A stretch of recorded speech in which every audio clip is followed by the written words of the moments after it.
Mesdames, Messieurs, bonsoir et bienvenue à cette session d'information sur la télévision La Bari, les titres de ce journal. L'opposition parlementaire et Hamamadou ont adressé une requête à la Cour constitutionnelle relativement aux articles 9 et 84 de la Constitution.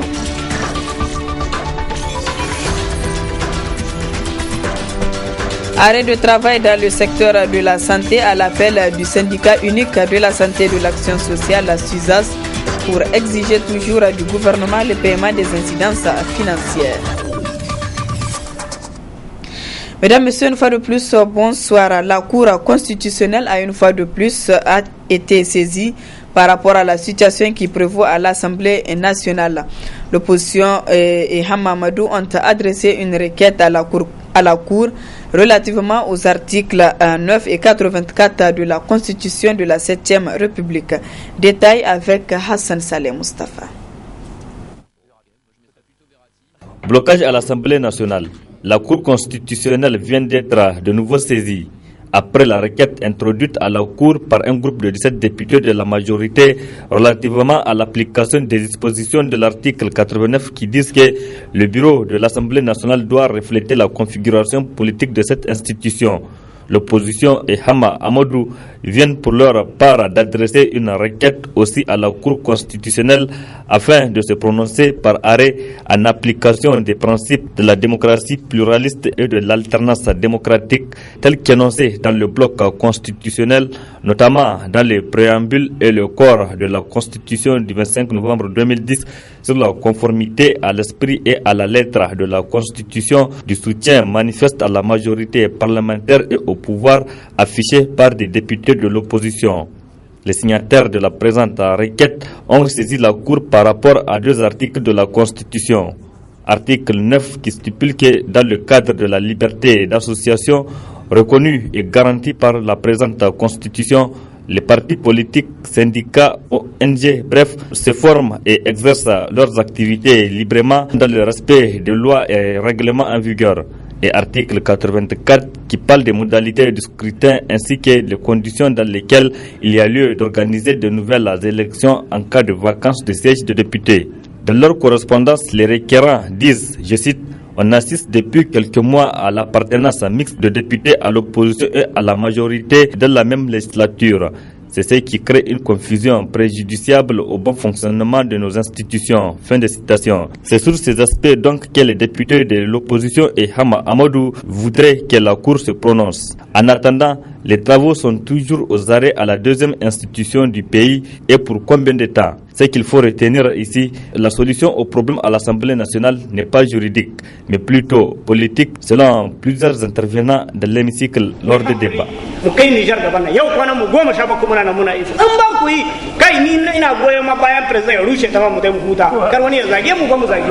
Le syndicat unique de la santé et de l'action sociale, SUSAS, est en mouvement depuis ce matin.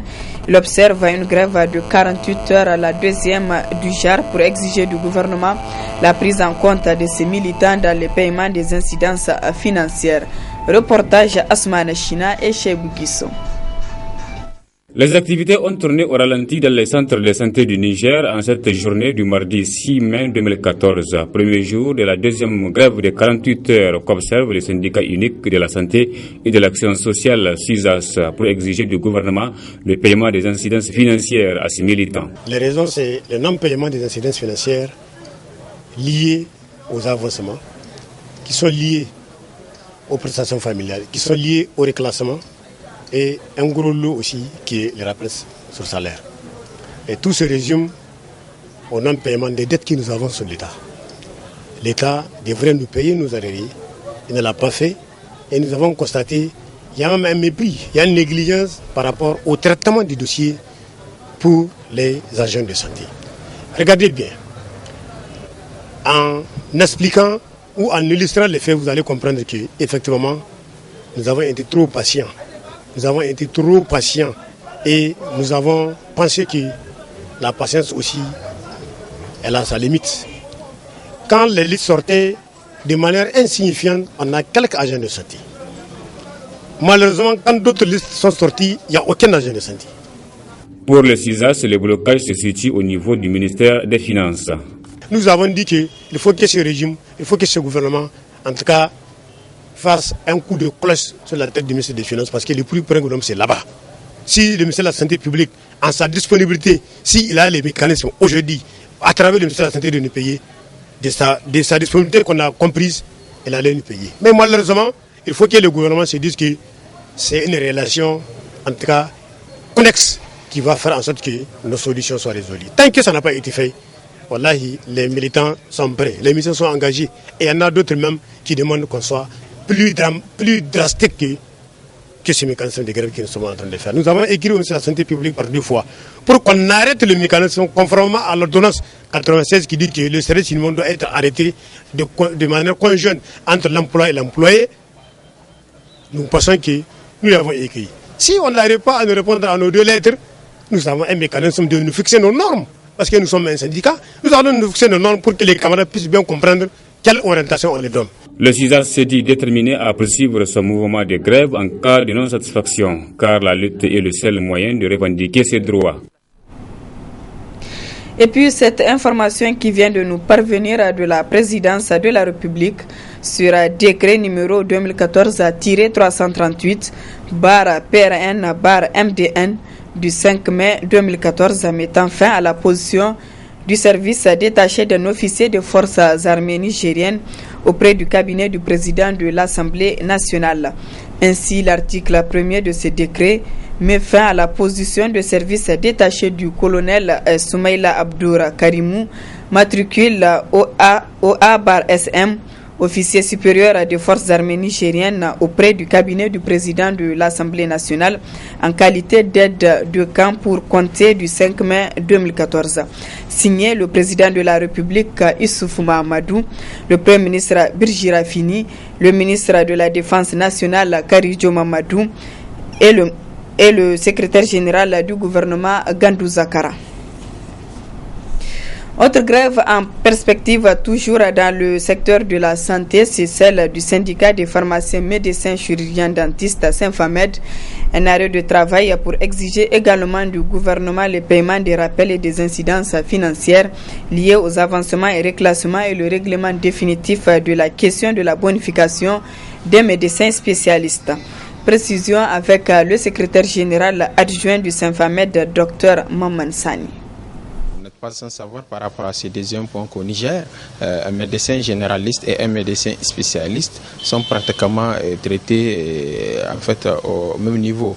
Donc nous avons estimé que ça, ce n'est pas une situation de nature à encourager, de nature à motiver et à inciter, n'est-ce pas, les médecins qui ont évidemment décidé d'aller se spécialiser et d'être au service effectivement de la nation, vu la pénurie, le manque réel qu'il y a de médecins spécialistes dans ces pays. En tout cas, les textes où le gouvernement du Niger n'a pas prévu quelque chose, en tout cas pour ceux qui sont partis faire 5 ans, 6 ans, pour d'autres en tout cas après le doctorat pour se spécialiser. Donc c'est pour cette raison que nous avons dit que, en tout cas, il faut que les autorités voient comment est-ce qu'ils peuvent effectivement octroyer quelque chose, n'est-ce pas, en guise de la spécialisation que les uns et les autres ont eu à faire. Ça va permettre effectivement à ceux qui sont déjà spécialistes d'être motivés pour bien faire leur travail et aussi inciter, n'est-ce pas, les autres qui ne sont pas spécialistes, qui sont des généralistes, à aller se spécialiser pour combler effectivement le besoin qu'il y a en termes de médecins spécialistes dans notre pays, qui est un pays en voie de développement. Et tout le monde sait que la question de la santé, c'est une question qui est, n'est-ce pas, prioritaire, primordiale, en tout cas pour tout pays qui aspire à un développement. C'est notre deuxième série de grèves. Nous avons observé le mois passé une grève avec service minimum. Nous avons constaté que les autorités n'ont pas en fait daigné accorder une importance à nos revendications parce qu'ils n'ont pas en réalité voulu régler ces problèmes. En tout cas, nous observons en tout cas pour cette fois aussi une grève avec service minimum parce que tout simplement la population, c'est elle qui va souffrir. Donc nous allons assurer les services minimum. Tout ce qu'il y aura comme urgence, en tout cas tout celui qui va se rendre dans un service de santé, il va avoir quelqu'un qui va prendre en charge les urgences et tout ce que le médecin va juger effectivement d'urgent et qui peut être pris dans le cadre du service minimum. Nous sommes décidés à faire aboutir nos revendications qui nous estimons qu'elles sont justes et légitimes. Si en tout cas à la fin de cette grève, les autorités encore ne résolvent pas ce problème, nous estimons que nous allons effectivement encore adopter une autre stratégie de lutte. Nous allons en tout cas continuer jusqu'à ce que nous ayons gain de cause. Parce que c'est pas aujourd'hui. Nous avons estimé que nous avons des partenaires qui peuvent avoir, n'est-ce pas, pitié de la population nigérienne. Nous avons tout fait pour éviter cette grève parce que nous savons qu'une grève dans un secteur si sensible comme celui de la santé, c'est une grève que la population va beaucoup ressentir. Ce n'est pas de gaieté de cœur que nous partons en grève, mais nous estimons que nous sommes dos au mur. Les autorités, en tout cas, nous avons fait plus d'un an pour certaines questions, pendant des années pour d'autres, surtout la deuxième question, mais les autorités, en tout cas, n'ont pas voulu accorder une oreille attentive. Eh bien, nous sommes obligés d'aller en grève. Suite aux violentes manifestations organisées ces 2 dernières semaines par les scolaires, la ministre des Enseignements secondaires a tenu un point de presse hier. Objectif, appeler les élèves à plus de responsabilité et demander aux acteurs éducatifs de faire preuve de sacrifice pour la bonne marche de l'école. Un extrait du point de presse de la ministre des Enseignements secondaires, Madame Betty Achetoumani, avant de la retrouver en partie magazine de ce journal. Depuis l'installation des autorités de la 7e République, la capacité d'accueil des établissements a été renforcée, tant du point de vue des infrastructures, des encadreurs que des fournitures et matériel didactique. Mieux, l'élaboration du programme sectoriel de l'éducation et de la formation PESEF a permis de recadrer le développement du système éducatif nigérien dans le cadre d'une vision holistique. En ce qui concerne l'enseignement secondaire, plus spécifiquement les résultats obtenus durant ces 3 dernières années se déclinent comme suit. Dans le domaine des infrastructures scolaires, 807 salles de classe construites et réceptionnées, comparativement à 3000 classes construites au niveau de l'enseignement primaire dans les 10 ans du précédent gouvernement. 974 salles de classe en cours de construction, toujours au niveau du secondaire, plus de 4000 tables bancs confectionnées, 5000 tables bancs mises à disposition au niveau de Niamey et bien d'autres tables qui sont en voie de réfection au niveau des autres régions. 25 blocs de latrines, 13 bibliothèques construites, 6 murs de clôture et 10 blocs administratifs construits. Dans le cadre de la réhabilitation des infrastructures dégradées, il s'agit de 324 salles de classe, 10 blocs administratifs, 6 bibliothèques, 30 latrines et plus de 6000 tables bancs réparées. Les locaux de la Direction générale des douanes du Niger a servi de cadre hier après-midi à une cérémonie de remise de dons en matériel roulant. Un geste qui émane des autorités nigérianes d'un coût global de 250 millions de nos francs afin d'assister la douane nigérienne dans sa mission de contrôle des transactions transfrontalières. Le reportage de Adam Ousmana et Sadou Demi.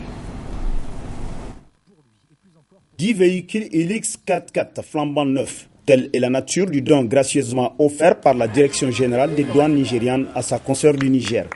Une action qui vient concrétiser la volonté commune de ces services des 2 pays voisins et frères à œuvrer désormais main dans la main pour le bonheur de leur population. Ce geste est allé naturellement droit au cœur de l'ensemble du corps des douanes du Niger et du ministre de tutelle, qui a d'ailleurs témoigné de toute la gratitude des autorités de la 7e République à l'endroit de celle du Nigeria. La cérémonie qui nous réunit aujourd'hui représente, en vérité, une preuve concrète de la sincérité de nos amis et frères du Nigeria dans les différents engagements qu'ils ont pris. Excellence, Monsieur l'ambassadeur de la République fédérale du Nigeria au Niger, je souhaiterais que vous transmettiez à son Excellence, Monsieur le Président Goodluck Ebele Jonathan, au gouvernement et au peuple frère du Nigeria, les remerciements sincères de son Excellence, Monsieur Issou Mahamadou, Président de la République du Niger, chef de l'État, du gouvernement et du peuple nigérien, pour ces gestes de fraternité et de solidarité destiné à conforter les liens multiséculaires qui unissent les peuples de nos deux pays. Par ma voix, l'administration des douanes donne l'assurance qu'un bon usage sera fait de ce matériel arrivé à un moment où elle en a un grand besoin. Pour les diplomates nigérians accrédités au Niger, cela est la preuve palpable des liens historiques et séculaires qui lient les deux peuples et qu'ils entendent raffermir davantage. These two important services are working hand in hand. Ces deux services importants travaillent main dans la main. And collaborating with each other. Et collaborent ensemble. In different areas. Dans différents domaines. To improve economic activities of our people. Pour donc améliorer donc les activités économiques de nos populations. Particularly at various spots along our 1,500 km long border. Particulièrement donc tout au long de notre longue frontière de près de 1500 km. In order to demonstrate these collaborations, donc en vue de démontrer cette collaboration between our two sisterly countries, entre donc nos deux pays frères, and services, les services, the Nigeria Customs Service, les services des douanes du Nigeria, has decided to contribute 10 vehicles. Ont décidé donc de contribuer as an assistance avec donc 10 véhicules to the Nigerian Customs Service. Au service des douanes du Niger. The vehicles are already here, as you can see. Ces véhicules donc sont déjà là, comme vous pouvez le constater. An additional ambulance for the use of Custom Hospital in Niamey is on its way to be here very soon. Et donc il y aura aussi une ambulance pour le centre médical de la Direction générale des douanes, donc très bientôt. Ce don intervient près d'une semaine après la première rencontre bilatérale entre les administrations douanières des deux pays qui ont décidé de s'assister mutuellement. Ainsi, la présente cérémonie augure d'une coopération fructueuse entre un même corps de pays partageant quasiment le même destin et plus que jamais déterminés à conjuguer leurs efforts, comme en témoigne la présence d'une délégation de la Direction générale des douanes nigériennes. Le centre culturel franco-nigérien Jean Rouch de Niamey a animé ce matin une conférence de presse pour présenter au public nigérien les activités phares qui sont inscrites dans son programme pour les mois de mai et juin 2014. Le compte-rendu de Michel Deji et Aboubakar Souley. Samedi 10 mai à 20h30, Franco-Nabisso. CAF la gaffe, le samedi 31 mai. Un rappeur que l'on ne présente plus, qui a commencé à travailler au sein du groupe Guillotine et qui maintenant vole de ses propres ailes. Il vient nous présenter son nouvel album, Loco Choto, l'heure a sonné. C'est un programme riche et varié qui est prévu pour ces 2 mois marquant la fin de l'année scolaire et académique et des activités culturelles et artistiques au CCFN Jean Rouch de Niamey. Une programmation dans laquelle plusieurs artistes de grande renommée, hommes de culture et éminents conférenciers seront au rendez-vous pour partager leurs talents avec le grand public. C'est pourquoi on reste accro aux choses de ces... On se bat tous pour engranger des millions. Il y a des conférences, des concerts, des tournées régionales, des expositions notamment sur l'architecture en terre. Et d'ailleurs, je pense qu'il vous a tous conviés à revenir jeudi matin pour une nouvelle conférence de presse sur cette thématique.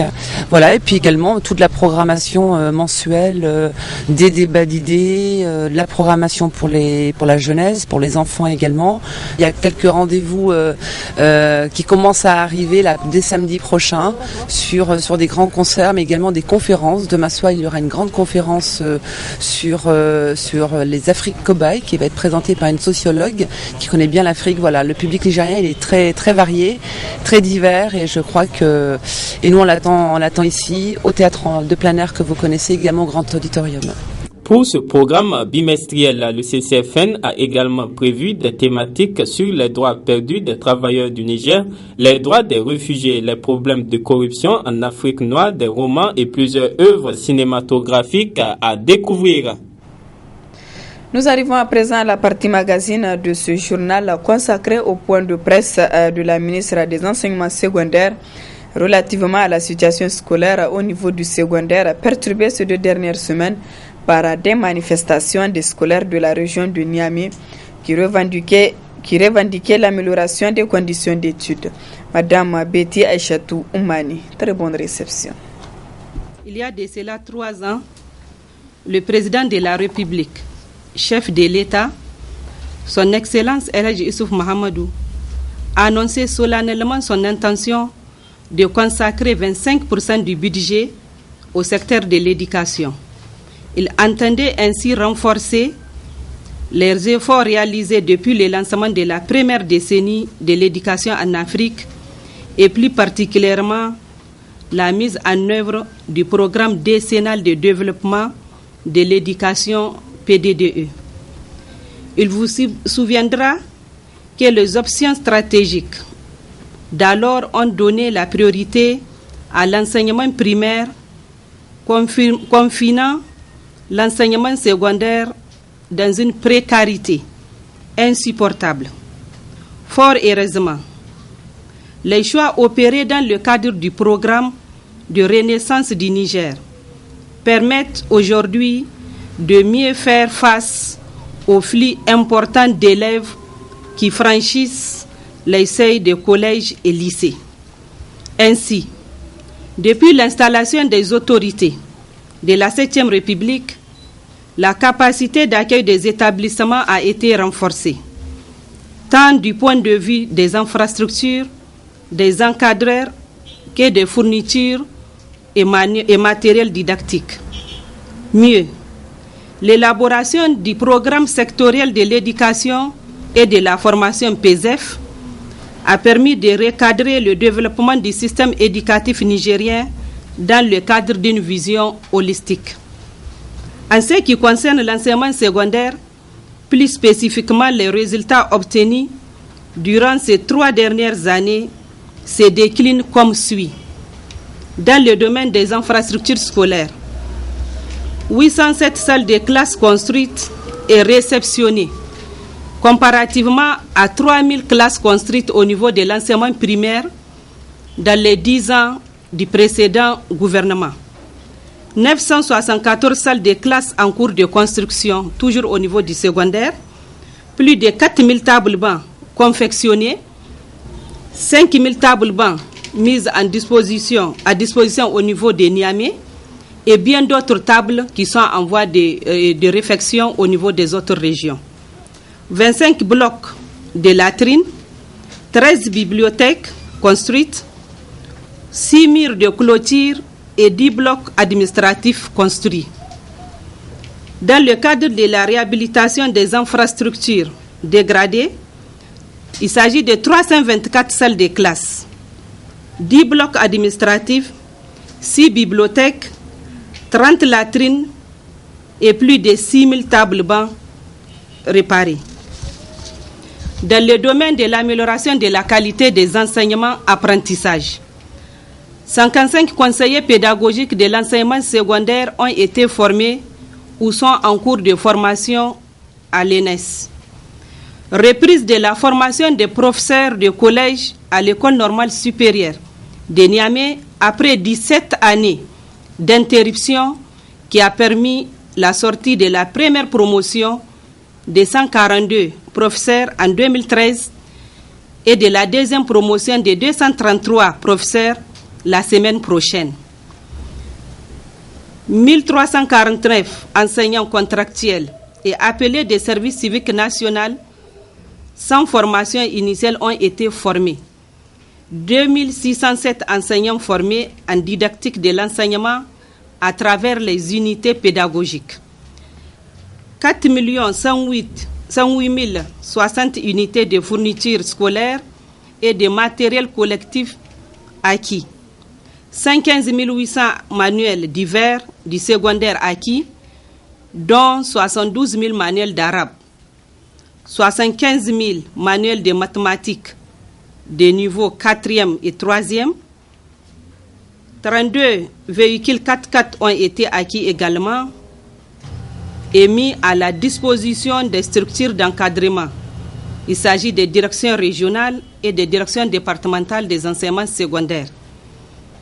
68 cantines scolaires créées dans le but de maintenir les élèves des zones nomades et rurales et déshéritées. Il va sans dire que malgré toutes ces réalisations, les besoins sont encore très importants en raison du sous-financement dont j'ai parlé plus haut. Pour améliorer les conditions d'études et de travail des élèves et enseignants, mon département ministériel a programmé au titre de l'année 2013-2014 la construction et l'équipement de 1858 salles de classe en dur pour remplacer les classes paillotes, la construction et l'équipement de 10 nouveaux lycées d'enseignement général, la construction de 208 blocs de latrines à 2 compartiments, la construction de 13 bibliothèques scolaires, l'équipement de 8 laboratoires de collèges et lycées, le recrutement de 2450 enseignants, la formation de 80 inspecteurs pédagogiques et de 80 conseillers pédagogiques, toutes disciplines confondues. La formation en didactique de l'enseignement des enseignants de collèges et lycées à travers des unités pédagogiques. Mesdames et messieurs les journalistes, il me plaît de rappeler que le Forum national sur le système éducatif nigérien a identifié entre autres préoccupations celle du sous-secteur de l'enseignement secondaire. Les pistes de solutions proposées dans le plan de mise en œuvre et de suivi des recommandations sont l'opérationnalisation de la carte scolaire au secondaire, la redynamisation des unités pédagogiques et la création des inspections pédagogiques dans toutes les régions pour le suivi et l'encadrement des enseignants. La mise en place d'un dispositif fiable de gestion et de pilotage du système depuis l'établissement jusqu'au ministère. La multiplication des cantines scolaires dans des zones nomades et celles à risque. L'opérationnalisation des COGES à tous les niveaux pour un meilleur dialogue social dans les champs de l'enseignement secondaire.